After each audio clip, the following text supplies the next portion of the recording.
नमस्कार दोस्तों, teacher solution में आपका एक बार फिर स्वागत है। इस बार हम जनवरी के लिए निष्ठा 3.0 का कोर्स टू लाए हैं, जिसका नाम है सीखने का आकलन। उससे पहले हर बार की तरह हमने इस बार भी इसमें कुछ नया किया है। इस बार आपको अगर इसका पीडीएफ चाहिए तो आपको डिस्क्रिप्शन में ही मिल जाएगा। एक्चुअली पीडीएफ का ज़रूरत नहीं है, डिस्क्रिप्शन में टोटल आपको 40 क्वेश्चन का आंसर आपको मिल जाएगा, ताकि और आप आसानी से इसका आंसर कर सकें। चलिए अब हम इसका पहला क्वेश्चन देखते हैं। पहला क्वेश्चन है, अभिभावक घर पर बुनियादी साक्षरता को बढ़ावा और प्रोत्साहन, आगे क्वेश्चन और भी होगा, सीधे इसका आंसर है सुनिश्चित करके दे सकते हैं। इसका आंसर होगा आयु उपयुक्त श्रेणी, बंद कहानी, पुस्तक के खिलौने और हस्त कौशल वस्तुएं। दूसरा क्वेश्चन है, बच्चे विभिन्न पृष्ठभूमि से आते हैं और विविध प्रकार के अवलोकन एक वास्तविक विस्तृत आंकड़ा प्रदान करते हैं। इसका आंसर है बच्चों को साक्षरता और संख्या ज्ञान प्रवीणता स्तर में सुधार लाने के लिए चिंतन और उपयुक्त योजना का विकास। तीसरा क्वेश्चन है, निम्नलिखित में से कौन सा रूब्रिक को आकलन के साधन के रूप में प्रयोग करने के लिए सही नहीं है? इसका उत्तर है एक शिक्षक के लिए बच्चों को उत्तीर्ण अनुत्तीर्ण करने का अवसर। चौथा प्रश्न, छोटे बच्चों के FLN के लिए सीखने और विकास के अवलोकन और आकलन के लिए निम्नलिखित तकनीकी आवश्यकता होती है। इसका उत्तर होगा विविध उपकरण और आकलन की तकनीकें। पांचवा प्रश्न, बुनियादी साक्षरता और संख्या ज्ञान प्रशिक्षण में शामिल होना चाहिए। इसका उत्तर है प्री स्कूल और सभी प्रारंभिक शिक्षकों को। छठा क्वेश्चन है,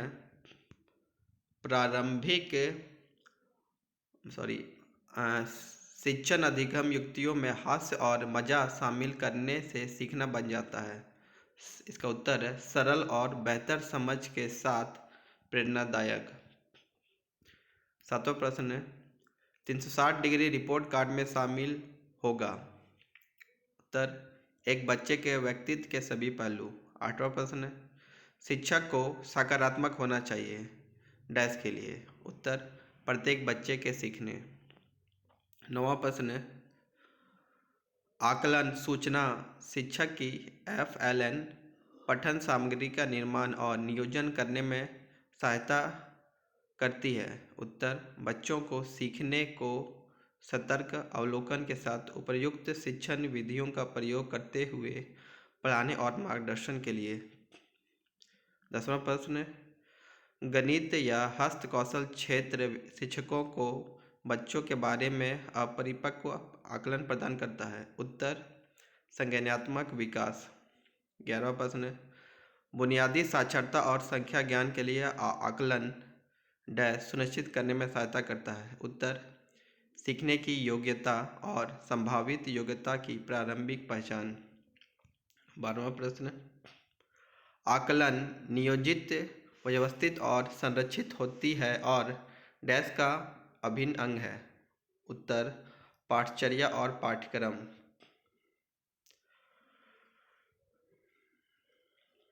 13वां प्रश्न, पढ़ने का बहाना करने के लिए एक गतिविधि है। उत्तर, बुनियादी साक्षरता। 14वां प्रश्न, गतिविधियों में बच्चों की सक्रिय संलग्नता करने के लिए प्रमुख है। उत्तर, 360 डिग्री।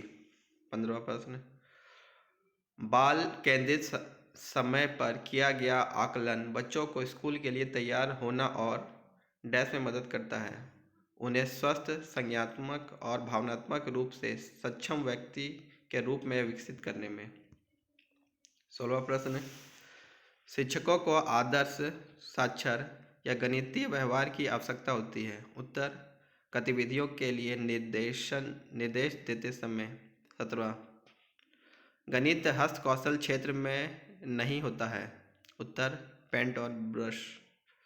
18वां, हम बुनियादी अवस्था में बच्चों को SLN सीखने के लिए निम्न द्वारा प्रोत्साहित करते हैं? इसका उत्तर खेल आधारित गतिविधियों आधारित ठोस अनुभवों और खिलौनों या खेल। 19वां प्रश्न, पहेलियों पर काम करना और उन्हें सुलझाना बुनियादी संख्या ज्ञान की विविधता है, किंतु यह भी संकेत करती है सूक्ष्म गत्यात्मक योजनाएं।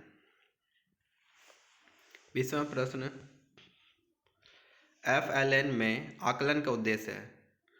उत्तर, बुनियादी अवस्था पर काम करने वाले शिक्षकों को बच्चों के समझ और संख्या ज्ञान के लिए सीखने के स्तर को ठोस सूचना प्रदान करना।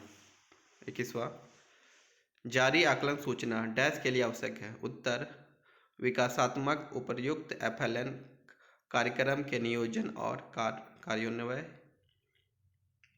22वां, जब एक बच्चा खिलौने को एक पंक्ति में सबसे बड़े से सबसे छोटे, इसका एक और भी क्वेश्चन होगा, मैंने राइट आंसर दिया। बुनियादी संख्या ज्ञान के तहत कार्यक्रम करने का कौशल। 23वां प्रश्न, कक्षा पाठ्यपुस्तक या साक्षरता क्षेत्र में निम्नलिखित नहीं होता? इसका उत्तर होगा ब्लॉक बिल्डिंग। HPC कार्ड घर और स्कूल के बीच एक महत्वपूर्ण कड़ी होगा? इसका उत्तर होगा अपने बच्चों की समग्र शिक्षा और विकास में अभिभावकों या परिवार को सक्रिय सभा की बनाने के लिए। 25वां प्रश्न, परिभाषा से 360 डिग्री रिपोर्ट है? इसका उत्तर समग्र और बहुआयामी।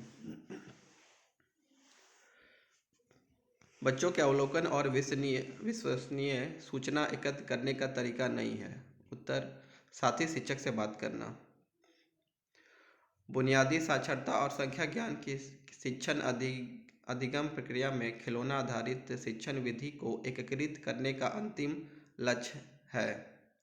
उत्तर, बच्चों की समीक्षात्मक चिंतन, सृजनात्मक सोच, संवाद करने, उच्च श्रेणी की विकासात्मक उपयुक्त पुस्तकों को आनंद लेने, स्वतंत्रता पूर्वक अभिव्यक्त करके।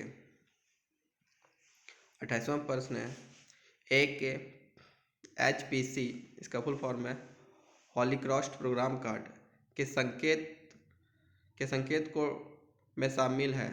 उत्तर, 21वीं सदी कौशल जैसे कि समीक्षात्मक चिंतन, समस्या समाधान, सृजनात्मक संप्रेषण और सहयोग। ऐसा आंसर बहुत सारा सेम होगा, आपको लास्ट में जिसका सहयोग होगा उसका आंसर मारना है। 29वां प्रश्न, एक बच्चा एक पंक्ति में रखी वस्तु को छू और गिन रहा है। शिक्षक बच्चे की डैश में प्रगति का अवलोकन कर रहा है। बुनियादी संख्या ज्ञान।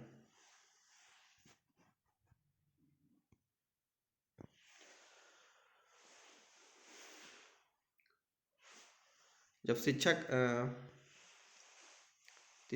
कक्षा में वह कौन सा क्षेत्र है जहां बच्चों को विकास के विशिष्ट क्षेत्रों से संबंधित प्रायोगिक सामग्री मिलती है? इसका उत्तर है सीखने के गतिविधि केंद्र। 31वां प्रश्न है, जब शिक्षक बच्चों से कहानी की पुस्तक का मुख्य आवरण और पीछे का आवरण दिखाने को कहता है तो शिक्षक बुनियादी सोच, तो इसका आंसर है बुनियादी सोच में गत्यात्मक कौशल। 32वां प्रश्न है, शिक्षक को द्वितीय भाषा पर बल नहीं देना चाहिए? उत्तर, यदि बच्चा सहज नहीं है। 33वां प्रश्न है, कौन सा पोर्टफोलियो का हिस्सा नहीं है? उत्तर, कक्षा में उत्तर देना। 34वां प्रश्न है, शिक्षकों और शैक्षणिक खेल सामग्री को विकासात्मक रूप से प्रयुक्त सांस्कृतिक रूप से उचित और, इसका उत्तर होना चाहिए सभी बच्चों की सूचियों से जुड़ा और अपने घर के परिवेश सुनियोजित। इसका आंसर होगा सभी बच्चों की सूचियों से जुड़ा और अपने घर के परिवेश से सुयोजित। 35वां प्रश्न है, नई शिक्षा नीति 2020 के अनुसार स्कूल आधारित आकलन के लिए सभी बच्चों का प्रगति कार्ड जो अभिभावकों को संप्रेषित किया जाएगा होगा समग्र रूप का। 36वां प्रश्न है, निम्नलिखित में से कौन सी FLN गतिविधि नहीं है? पेंसिल को निर्दिष्ट डब्बे में रखना। 37वां, खिलौने वाले स्मार्टफोन और बोलती पुस्तकें तकनीकी सहायता प्राप्त खिलौने हैं जो काफ़ी हद तक डैश को बढ़ावा देती है। उत्तर, भाषा और संप्रेषण कौशलों।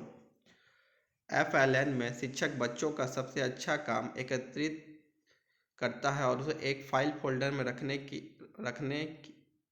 के प्रमाण के रूप में रखता है। फोल्डर को कहा जाता है, इसको बोलते हैं पोर्टफोलियो।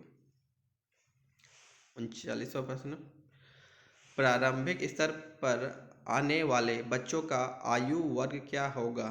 उत्तर, 3 से 11 वर्ष। किए गए आकलन को अभिभावकों को संप्रेषित किया जाना आवश्यक है। उत्तर, उपर्युक्त पूर्व निर्धारित अंतराल पर। तो ये टोटल 40 प्रश्न है, का आंसर मैंने दे दिया। अब मुझे बनाने में काफ़ी वक्त लगता है, तो आपको सब्सक्राइब करने में मुश्किल से 2-3 सेकंड लगेगा, तो कृपया ये सब्सक्राइब करें और भी दूसरे टीचर को इसके बारे में बताएं। और भी क्या कोई सुझाव है जिससे मैं इसे और बेहतर बना सकता हूँ, तो कृपया वो कमेंट मुझे बताएं। धन्यवाद।